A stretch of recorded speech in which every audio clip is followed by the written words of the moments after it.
हाय, आप सभी का एक बार फिर से पढ़ो और सीखो में स्वागत है। मेरा भरोसा है जो मैंने कल जो एक वीडियो डाल रखी है वो आप सभी लोगों ने देख ली होगी, क्योंकि जो इसका बेसिक है गुणनखंड का वो इसी क्लास में छिपा हुआ है। कल जो मैंने आपको 2-3 क्वेश्चन दिए थे वो ये क्वेश्चन रहे हमारे पास। तो हम इसके 45 के देखेंगे कि 45 के हम किस प्रकार से गुणनखंड करते हैं। तो मैंने आपको पहले ही बता दिया था कि अगर आपको गुणनखंड सीखना है तो सबसे पहले आपको ये पता होना चाहिए कौन सी संख्या किससे विभाजित होगी। अब आप देखेंगे यहाँ पर 45, तो 45 हमने आपको कल ही बताया था प्रत्येक संख्या 1 से विभाजित होती ही है। तो आप देखेंगे 45 से गुणा करेंगे 45 आ जाएंगे। उसके साथ साथ फिर मैंने आपको बताया था जिसका इकाई अंक आपको 2 मिल जाए वो संख्या 2 से विभाजित हो जाती है। तो आप देखेंगे यहाँ पर 2 तो है नहीं, तो ये 2 से विभाजित नहीं होगी। हम 3 से चेक कर लेते हैं, और 3 से चेक करने के लिए मैंने बताया था उस संख्या के अंकों का योग 3 से विभाजित होता होगा तो वो संख्या 100% 3 से विभाजित हो जाएगी। तो आप देखेंगे 5 4 9 9 3 से विभाजित हो जाएंगे, तो हम कह सकते हैं ये संख्या भी 3 से विभाजित हो जाएगी। तो आप लिखेंगे 3, तो हम कह सकते हैं 3 एकम 3 बचा 1 3 पंजे 15। तो 3 के अगर 15 के साथ गुणा करेंगे तो 45 आ जाएंगे। उसके साथ साथ मैंने फिर आपको बताया कि ये संख्या 4 से तब कटेगी जब उसका अंतिम जो अक्षर होगा, या हम कह सकते हैं जो अंतिम शब्द होगा, या इकाई अंक जो होगा वो 2 से विभाजित होता हो। लेकिन ये आप देखेंगे यहाँ पर जब 2 से विभाजित नहीं होता है तो वो संख्या 100% 4 से विभाजित नहीं होगी। अब देखे लेते हैं 5 से, तो 5 में इकाई अंक केवल चेक करना पड़ता है, 0 मिल जाए तब विभाजित हो जाएगी। अगर आपको 5 मिल जाते हैं तब भी वो संख्या 5 से विभाजित हो जाएगी। तो आप देखेंगे यहाँ पर 5 मिल गया तो 5 से विभाजित हो जाएगी। तो मेरा मानना है 5 गुणा 9। अब हम ये चेक कर लेते हैं कि ये संख्या 9 से विभाजित होगी या फिर नहीं होगी। तो मैंने आपको बताया कि ये संख्या 9 से तभी विभाजित होगी जब इसके अंकों का योग टोटली 9 से विभाजित होता होगा। तो आप देखेंगे 5 4 9 9 से, तो 9 एकम 9 9 से विभाजित हो जाएगा। तो हम कह सकते हैं 9 गुणा 5।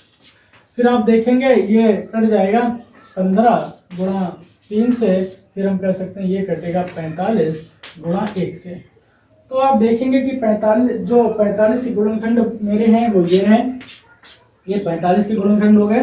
अब देखेंगे हम 30 के, तो 30 के आप सबसे पहले 1 से इसे विभाजित करेंगे, तो 1 से करेंगे तो 30, फिर आप इसे 2 से करेंगे, फिर हम कह सकते हैं 15, फिर आप इसे 3 से करेंगे, फिर हम कह सकते हैं ये 10, फिर आप इसे 4 से करना चाहेंगे तो 4 से होगा नहीं, फिर आप इसे 5 से करेंगे तो 5 छक्का 30, फिर मैंने आपको बताया फिर ये 6 से भी हो जाएगा, क्योंकि जो संख्या 2 से विभाजित हो जाती है जो 3 से वो 6 से भी हो जाएगी। तो 6 गुणा 5, फिर आप ये चेक करेंगे कि 10 से, तो मैंने बताया जो संख्या 2 से और 5 से भी होगी वो संख्या 10 से विभाजित हो जाएगी। तो हम कह सकते हैं 10 गुणा 3। फिर मैंने आपको यही बताया कि जो संख्या 5 और 3 से विभाजित होगी जो संख्या 5 और 3 से विभाजित हो जाएगी वो संख्या 100% 15 से विभाजित हो जाएगी। तो आप कह सकते हैं 15 दूनी 30, फिर हम लिख सकते हैं 15 गुणा 1। तो ये रहे हमारे 30 के गुणनखंड। तो इसी प्रकार से आपको कोई भी गुणनखंड कोई देता है तो आप बहुत ही आसानी से उसके गुणनखंड कर सकते हैं। इसके आधार पर हमारे पास बहुत सी संख्याएं बन जाती हैं। बहुत सी संख्याएं, जैसे कोई आपसे कह देगा कि भाई मुझे 15 के गुणनखंड बताइए, तो आप 15 के बहुत आसानी से कर सकते हैं। 1 गुणा 15, फिर आप करेंगे 3 गुणा 5, फिर आप करेंगे 5 गुणा 3, फिर आप करेंगे 15 गुणा 1। लेकिन अगर आपसे कोई कहते हैं कि 5 से करिए तो आप करेंगे 1 गुणा 5, फिर आप करेंगे 5 गुणा 1। और आपसे कोई कह देता है 7 से करिए तो आप करेंगे 1 गुणा 7, फिर आप करेंगे 7 गुणा 1। तो आप देख सकते हैं यहाँ पर इस संख्या के 2 ही सिर्फ गुणनखंड हैं। ऐसी बहुत सी संख्याएं हैं जिसके सिर्फ 2 गुणनखंड, जैसे 11, तो हम कह सकते हैं 1 गुणा 11, फिर हम कह सकते हैं 11 गुणा 1। तो आप देखेंगे यहाँ पर भी 2 ऐसी और संख्या लेना चाहें तो 13 आप देख सकते हैं, 1 गुणा 13 और फिर 13 गुणा 1। तो हम कह सकते हैं यहाँ पर कि ऐसी बहुत सी संख्या हैं जिसके सिर्फ 2 गुणनखंड है और तीसरा कोई उसका गुणनखंड नहीं। एक तो वो खुद स्वयं है और एक उसका एक है जो 100% प्रत्येक संख्या का गुणनखंड होता है। तो ऐसी कौन सी संख्याएं हैं जिनके सिर्फ 2 ही गुणनखंड होते हैं, 2 से ज़्यादा गुणनखंड नहीं होते हैं। यहाँ पर हम ये भी देखेंगे कि अच्छा उन संख्याओं को हम कहते क्या हैं। तो हम अब ये देखने वाले हैं कि कौन संख्या किससे विभाजित हो जाती है, उसके साथ साथ कौन संख्या का क्या क्या नाम है। जैसे आपने सुना होगा सम किसे कहते हैं, विषम किसे कहते हैं, भाज्य किसे कहते हैं, अभाज्य संख्या किसे कहते हैं। फिर आपने देखा होगा कि हम जिसे पूर्ण विभाज्य संख्या किसे कहते हैं। तो इसी प्रकार के जो नाम हैं वो किस प्रकार रखे गए और उनके क्या क्या फर्क हैं, क्या क्या उनमें अंतर हैं, वो देखने वाले हैं। तो आप सिर्फ देखते रहिए बोर्ड की। देखेंगे सम किसे कहते हैं। तो सम आप देखना चाहेंगे तो सम का मतलब होता है जो जोड़ा हो। जोड़ा सम का असली मतलब होता है जोड़ा। जोड़ा मतलब दो चीजें हो उसमें, तो उसी को हम क्या कहते हैं, सम कहते हैं। तो हम कह सकते हैं कि जो सम है हमारे पास वो किसी न किसी रूप में जोड़ा होगा। जब जोड़ा होगा तो हम इसे संख्या के रूप में पढ़ेंगे, तो सम का मतलब संख्या में क्या होता है हम ये भी देखेंगे। तो हम कह सकते हैं सम का मतलब वो होता है जो संख्या दो से विभाजित हो जाए। कहने का मतलब ये है कि आप संसार की कोई भी संख्या लें, संसार की कोई भी संख्या लें, अगर वो संख्या दो से, सिर्फ दो से विभाजित हो जाती है तो वो 100% संख्या जो होगी वो कैसी होगी, सम होगी। जैसे अगर हम बात कर लेते हैं कि ये संख्या आप देखेंगे 14, आप देखेंगे 10, आप देखेंगे 18, आप देखेंगे 21, आप देखेंगे 11। हम यहाँ पर ये चेक कर लेते हैं कि इन संख्याओं में कौन सी संख्याएं ऐसी हैं जो सम है, ऐसी कौन सी संख्या हैं जो सम नहीं है। इसके साथ साथ और एग्जांपल देखेंगे। सम का मतलब यही है कि आप सिर्फ ये चेक कर लें कि कौन संख्या दो से विभाजित हो जाएगी। दो से संख्या विभाजित होने के लिए मैंने आपको नियम लिखा रखा है। दो से संख्या वही विभाजित हो जाती है जिसका इकाई अंक 0 हो, 2 हो, 4 हो, 6 हो, 8 हो। ये संख्याएं जितनी भी आपको मिल जाए, लेकिन आपको सिर्फ ये देखना है उसका इकाई अंक 0 में से, 2 में से, 4 में से, 6 में से, 8 में से कुछ भी आपको दिखाई देता हो तो संख्या आपको जो मिलेगी या जो होगी आपकी वही संख्या सम होगी। हम सम कैसे करके पहचान सकते हैं कि संख्या सम है या विषम, तो आप उसे भाग करके देख लें। जब आप उसे भाग करेंगे 2 से, उसका शेषफल अगर 0 आता है या 0 आता है तो 100% वो संख्या सम होगी। वरना अगर जब शेषफल 0 नहीं आता है तो वो संख्या कैसी होगी, विषम होगी। हम चेक कर लेते हैं कि यह संख्या 14 सम है या विषम। तो आप पहले इसमें डायरेक्ट फंदा लगाकर देख लें कि ये सम है या विषम। तो मैंने आपको बताया कि इकाई का अंक आप चेक कर लें। इकाई का अंक आपने देखा यहाँ पर 4 है, तो ये संख्या 2 से विभाजित हो जाएगी। तो 100% ये संख्या कैसी हुई, सम हुई। तो अगर आपको ऐसा लगता है कि अब हम चेक भी करना चाहें तो ये देख लें कि ये संख्या सम है विषम, तो 14 को आप 2 से भाग करके देख लें। तो आप 2 से भाग करेंगे, 2 सत्ते 14, तो हम देखेंगे घटाएंगे 4 में से 4 गया 0, में से गया 0, तो शेषफल 0 आ गया। जब ऐसी कंडीशन आ जाती है तो हम कह सकते हैं ये संख्या कैसी होगी, सम होगी। यहाँ पर आप देखेंगे कि ये संख्या लास्ट में इकाई अंक 0 है तो ये संख्या सम हुई। लेकिन हम वैसे अगर चेक करना चाहें तो आप इसे 10 से, तो 10 है, इसे 2 से भाग देंगे तो 2 पंजे 10, यहाँ पर माइनस, तो आप देखेंगे 0 0 0, कुछ भी नहीं बचा। फिर हम आपको बताना चाहेंगे 18। आप 18 को देखेंगे तो डायरेक्ट बोल सकते हैं कि ये सम संख्या होगी। क्यों? क्योंकि इसमें इकाई अंक आपको दिख रहा है कि जो इकाई अंक है वो 8 है, और इकाई अंक 8 आपको दिखाई दे जाए तो ये संख्या 2 से विभाजित हो जाएगी। लेकिन मुझे चेक भी करना है कि ये संख्या सम है या फिर नहीं है। तो मैंने आपको बताया कि ये संख्या आप देखेंगे 2 से इसको विभाजित करके तो 2 में 18, तो हम कह सकते हैं माइनस 8 में से 8 गया 0 0, तब भी कुछ भी नहीं बचा। तो ये भी संख्या कैसी हुई, सम हुई। यहाँ पर हम चेक करके देखना चाहते हैं कि ये संख्या सम हुई या विषम। तो आप देख सकते हैं यहाँ पर कि इकाई अंक 1 मिल गया है, बल्कि जो शर्त होती है 2 से विभाजित होने की वो ये होती है कि कोई भी संख्या तभी 2 से विभाजित होगी जब उसके इकाई अंक 0 होगा, 2 होगा, 4 होगा, 6 होगा, 8 होगा। लेकिन यहाँ पर कोई भी वो अंक दिखाई नहीं देता है जो 2 से विभाजित होता हो, इसलिए ये संख्या सम नहीं होगी। तो हम कह सकते हैं ये संख्या जो होगी वो सम नहीं होगी। अच्छा, ये संख्या जब सम नहीं होगी फिर क्या होगी, हम चलो आगे देखते हैं। पहले वो क्वेश्चन ले लें फिर बताएंगे जब सम नहीं होगी तो क्या होगी। आप इसे चेक करेंगे तो इसमें भी इकाई अंक 1 मिल गया, तो यही संख्या 2 से विभाजित नहीं होगी। जब नहीं होगी तो हम इसे चेक करके देख लेते हैं। 2 पंजे 10, यहाँ बचा 1 शेषफल, तो लेकिन ऐसी स्थिति में ये सम नहीं होगी क्योंकि इसका शेषफल 1 बच गया। हम पहले ही बता चुके हैं कि जिसका शेषफल बचेगा वो संख्या विभाजित नहीं होगी 2 से। जब नहीं होगी तो वो संख्या जो होगी वो सम नहीं होगी। तो हम कह सकते हैं ये संख्या सम नहीं होगी। अच्छा, जब ये संख्या सम नहीं होगी तो क्या होगी, सम के अलावा भी कुछ है। तो हम कह सकते हैं कि ऐसी संख्याएं जो सम नहीं होंगी तो वो 100% संख्याएं विषम होंगी। विषम का मतलब ये है कि साफ तौर पे कि जो विषम संख्याएं होंगी वो संख्या 2 से विभाजित नहीं होंगी। तो 2 से विभाजित कौन सी संख्याएं नहीं होंगी, अभी हम बात कर लेते हैं। कि ऐसी संख्या कितनी हो सकती हैं कि जो विषम हो, ऐसी कितनी संख्या हो सकती हैं जो सम हो। तो मैंने आपको बताया कि ये बताना मुश्किल है यहाँ पर कि कितनी संख्याएं सम है, कितनी संख्याएं विषम है। लेकिन आपको कोई ये बता देता है कि 1 से लेके 100 तक मुझे बताइए सम कितनी है, लेकिन अगर आपसे कोई ये कह देता है 1 से लेके 100 तक मुझे बताइए विषम कितनी, तो आप आसानी से उन्हें बता सकते हैं कि कितनी संख्याएं सम होंगी, कितनी संख्याएं विषम होंगी।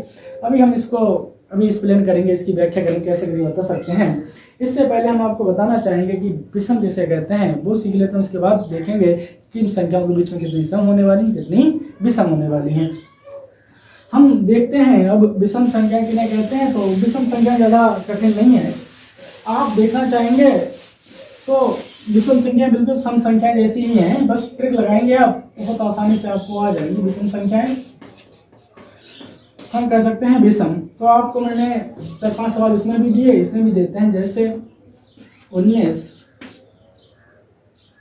13, 18, 17, 23, 27। अब आप यहाँ पर देखेंगे कि 19, तो आप एक पहले डायरेक्ट समझें, जब आपको इकाई का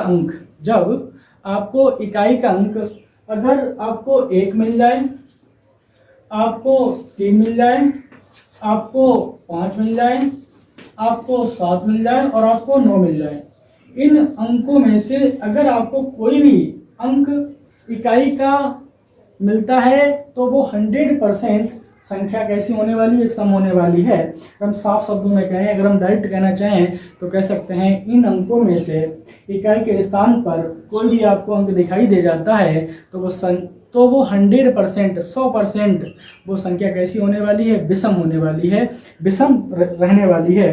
तो हम देखेंगे यहाँ पर कि ये चेक करके कि वास्तव में ऐसी संख्या है विषम या तो फिर नहीं है।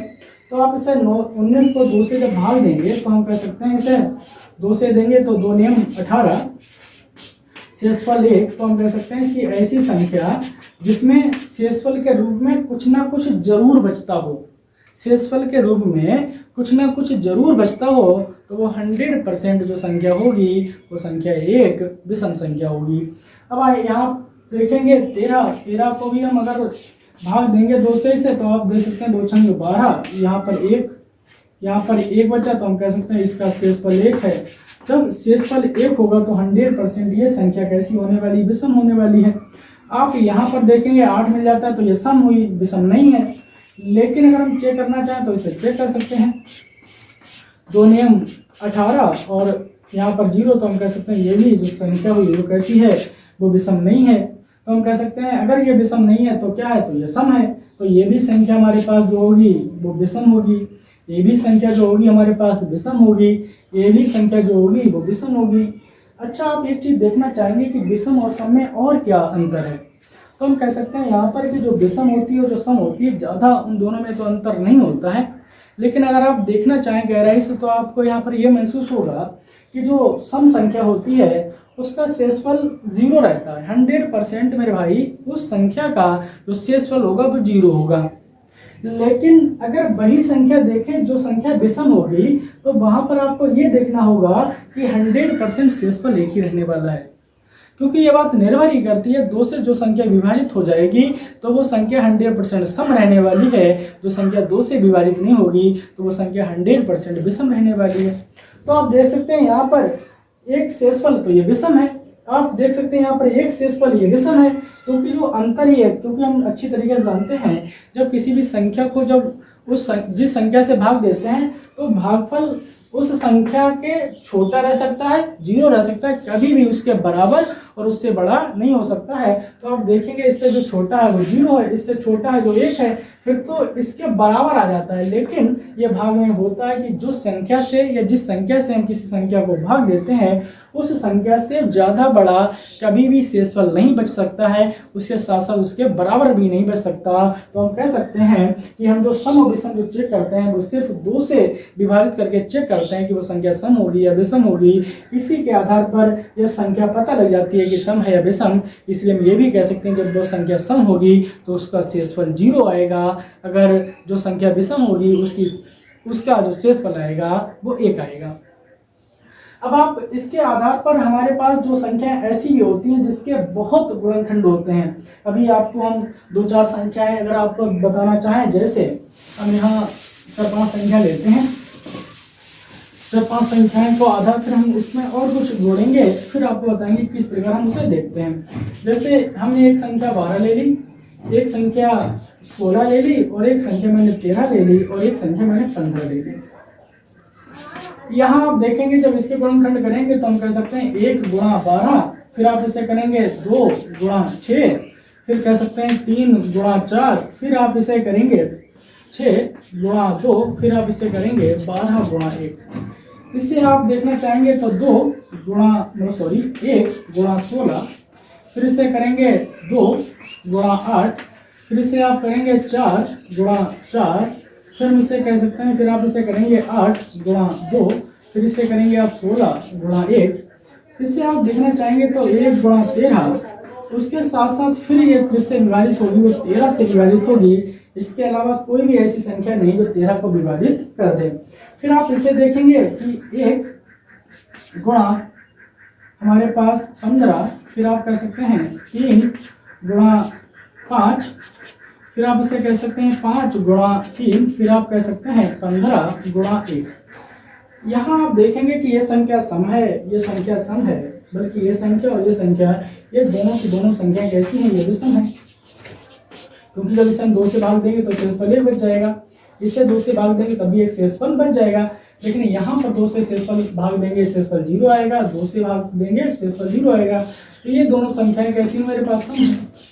अब हम ये आपको बताना चाहते हैं, देखो आप कि ये भी विषम, ये भी विषम, लेकिन विषम होते साथ भी, मतलब होते हुए भी इसके कई गुणनखंड हैं।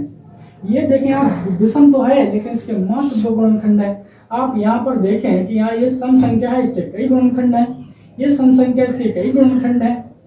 तो यहाँ पर मुझे कुछ समझ में आता है कि ऐसी भी संख्याएं होती हैं जिसके बहुत से गुणनखंड होते हैं, और ऐसी भी संख्याएं होती हैं जिसके सिर्फ 2 गुणनखंड होते हैं। तो उन संख्याओं को हम क्या क्या कहते हैं जिसके बहुत गुणनखंड होते हैं, उसे क्या हम कहते हैं। ऐसी कौन संख्याएं होती हैं जिसके सिर्फ 2 गुणनखंड होते हों और उससे अलावा कुछ भी ना गुणनखंड होता हो, तो उसे हम क्या कहते हैं। इसके साथ साथ हम ये देखेंगे कि ये विषम जो संख्या होती है वो क्या 100% जो विषम संख्या होती है वो क्या 100% 2 गुणनखंड रखती है या उससे ज्यादा भी रखती है। तो आप यहाँ पर देख सकते हैं कि जो 2 गुणनखंड रखेगी वो, ये तो बात सत्य है कि वो एक विषम तो संख्या होगी, लेकिन ये इम्पोर्टेंट नहीं है कि जो 2 विषम संख्या रखेगी वो जो, मतलब कह सकते हैं जो ऐसी संख्या जो विषम होगी, ऐसा नहीं कि सिर्फ 2 गुणनखंड रखे, हो सकता है उसके पास बहुत गुणनखंड हो। तो आप यहाँ पर चेक करेंगे कि विषम है तो हम कह सकते हैं 2 गुणनखंड है, यहाँ भी विषम संख्या है लेकिन इसके बहुत गुणनखंड है। तो हम डायरेक्ट कहना चाहेंगे कि 100% वो संख्या जिसके मात्र 2 गुणनखंड होंगे वो विषम तो होगी, लेकिन वो कभी भी विषम नहीं हो सकती। इसके साथ साथ ये भी कह सकते हैं कि ये जरूरी नहीं कि जो संख्या विषम हो उसके मात्र 2 गुणनखंड हो, और भी नहीं हो सकते। तो हम कह सकते हैं, अब हम ये चेक करेंगे कि जिसके 2 गुणनखंड होते हैं उसे क्या कहते हैं, जिसके ज्यादा गुणनखंड होते हैं उसे क्या कहते हैं। आप देखिए बोर्ड की, तो आप देखेंगे भाज्य। भाज्य होने से पहले मैंने आपको अभी बताया है कि हमने सम किसे कहते हैं, विषम किसे कहते हैं, ये हमने पढ़ लिया। अब इन्हीं के आधार पर हम ये देखने वाले हैं कि भाज्य किसे कहते हैं और अभाज्य किसे कहते हैं। मेरा मानना यह है कि भाज्य जो संख्याएं होती हैं वो हो सकती हैं सम भी हो सकता है वो विषम भी हो। हम चेक कर लेते हैं क्या ऐसा है कि भाज्य संख्याओं में दोनों संख्याएं आती हैं जो सम भी होती हैं और विषम भी होती हैं। इसके साथ साथ एक भाज्य होती है और एक होती है अभाज्य। क्या अभाज्य में दोनों संख्याएं आती हैं, सम भी आती हैं, विषम भी आती हैं, इसको भी हम चेक कर लेते हैं। तो पहले हम ये देखेंगे कि भाज्य संख्याओं, जो भाज्य संख्याएं होती हैं उन्हें हम क्या कहते हैं, और भाज्य संख्याओं के अलावा जो अभाज्य होती हैं उन्हें हम क्या कहते हैं, उन्हें किस नजरिए से देखते हैं, किस प्रकार उन्हें हम बांटते हैं, किस प्रकार उन्हें हम अलग अलग करते हैं। ये संख्या भाज्य और ये संख्या अभाज्य है। हम 4-5 संख्या लेते हैं जिस प्रकार से अभी ली थी, 8, 11, 16, 19 और 18। हम इसको अगर कह सकते हैं कि अगर इसे हम काटना चाहें तो ये संख्या 2 से विभाजित हो जाएगी, ये संख्या 4 से, ये संख्या 1 से विभाजित हो जाएगी, ये संख्या 2 से विभाजित हो जाएगी, ये 4 से हो जाएगी, ये 8 से हो जाएगी, जिसमें शेषफल 0 आ जाए, बस आप वो देख लें। यहाँ आप देखेंगे ये 1 से विभाजित होगी उसके साथ साथ ये मात्र 11 से विभाजित होगी। ऐसी कोई संख्या नहीं बनी जो इस 11 को विभाजित कर दे इन दोनों से अलावा। आप देखेंगे ये संख्या 1 से विभाजित होगी, फिर 2 से, फिर 4 से, फिर 8 से, फिर 16 से। आप देखेंगे ये संख्या 1 से विभाजित होगी और ये संख्या फिर 19 से। मतलब ये है कि ऐसी कौन कौन सी संख्या है जो इस 19 के पहाड़े में फंसती हो। तो हम देखेंगे 1 है, 1 में 19 आ जाएंगे और 19 1 कम 19 आ जाएंगे। उसके अलावा ऐसी कोई सी संख्या नहीं है जिसका हम पहाड़ा पढ़े हैं जो इसमें फंस जाए कि वो उस पहाड़े में 19 को फंसा ले। अब देखेंगे 18 1 से कट जाएगा, ये 2 से कट जाएगा, ये 3 से कट जाएगा, ये 6 से कट जाएगा, ये 9 से कट जाएगा और 18 से कट जाएगा। तो आप देखेंगे कि हमारे पास इस प्रकार की, भाई अगर हम देखना चाहें तो ये सम है, ये आप देखना चाहेंगे तो ये विषम है, ये आप देखना चाहेंगे तो ये सम है, ये आप देखना चाहेंगे मेरे भाई तो ये विषम है, आप ये देखना चाहेंगे तो ये सम है। हम कह सकते हैं कि अगर ये मेरे पास सम है, ये विषम है, ये सम है, ये विषम है, ये सम है, तो आप देखेंगे जो संख्या सम है उसको आप कह सकते हैं कि उसके जो गुणनखंड होते हैं वो बहुत होते हैं। देखो आप 1 2 3 4, लेकिन आप देखेंगे 1 2, एक संख्या और लेते हैं 2, तो 2 सिर्फ 1 से कटेगी और ये 2 से विभाजित हो जाएगी। लेकिन ये है कैसी, वो सम ही है, तो हम कह सकते हैं संख्या कैसी है, सम है। तो आप देखेंगे 16 जो विभाजित होता है वो 1 से होता है, 2 से होता है, 4 से होता है, 8 से होता है और 16 से होता है। आप देखेंगे 19 सिर्फ 1 से होता है और सिर्फ 19 से होता है, ये 1 से होता है, ये 2 से होता है, 3 से, 6 से, 9 से और 18 से। आप देखेंगे ये 1 से होता है और 2 से होता है। इसी के आधार पर हम कह सकते हैं कि जो संख्या सम होगी वो 100% कभी भी जो हो सकती है वो अभाज्य नहीं हो सकती है, वो भाज्य तो हो सकती है। हम कहना ये चाहते हैं कि जो सम होगी वो 100% कैसी रहेगी, वो एक भाज्य संख्या रहेगी, सिर्फ 2 को छोड़कर। ये जो 2 है हमारे पास है तो ये सम, लेकिन मेरे भाई ये संख्या सम होते साथे भी, ये संख्या सम होते हुए भी, पर ये है कैसी, अभाज्य। तो हम पहले भाज्य और अभाज्य की बात कर लेते हैं, उसके बाद बताएंगे कि कौन सी संख्या क्या उसके पास प्रॉपर्टीज हैं, क्या उसके गुणधर्म हैं। हम देखेंगे कि 8 ये सम संख्या है, तो आप देखेंगे 1 2 4 8, इसके एक गुणनखंड 2 3 और 4, हम कह सकते हैं 4 गुणनखंड है। आप देखेंगे 16 के तो 1 2 3 4 5 इसके गुणनखंड है। आप देखेंगे 18 तो 1 2 3 4 5 6, 1 2 3 4 5 6 है इसके गुणनखंड, और 2 के मात्र 1 और 2 गुणनखंड है। यहाँ आप देखेंगे 11 का 1 है 2 है, आप 19 के देखेंगे 1 और 2 है। तो ऐसी संख्याएं जिसके 2 से अधिक, मैंने क्या बताया मेरे भाई, जिसके 2 से अधिक गुणनखंड हो। आप देखें 2 से अधिक है, 1 2 3 4 2 से अधिक हुए, जिसके 2 से अधिक गुणनखंड हो, 2 के दोनों वो अलग अलग हो, मतलब जो आपके पास दे रखा है ना कि 2 से अधिक जो गुणनखंड हो वो दोनों के दोनों अलग अलग हो, एक को छोड़कर, एक तो भाई सबका है गुणनखंड, तो जो आपके पास 2 जो मिलने वाले हैं कि भाई एक को छोड़ दो, 2 और मिलेंगे, 2 और तीसरा वाला, तो ये जो 2 मिलेंगे आपको तो वो अलग अलग हो, वो संख्या भाज्य कहलाती है। देखें आप इसके भाई 2 से अधिक गुणनखंड है, क्योंकि 1 2 3 और 4 2 से अधिक गुणनखंड है और वो भी अलग अलग है। देखें आप ये 1 है, ये 2 है, ये 4 है और एक 8 है, तो हम कह सकते हैं अलग अलग। अब आप यहाँ पर देखें, एक देखें कि एक गुणनखंड और एक दूसरा।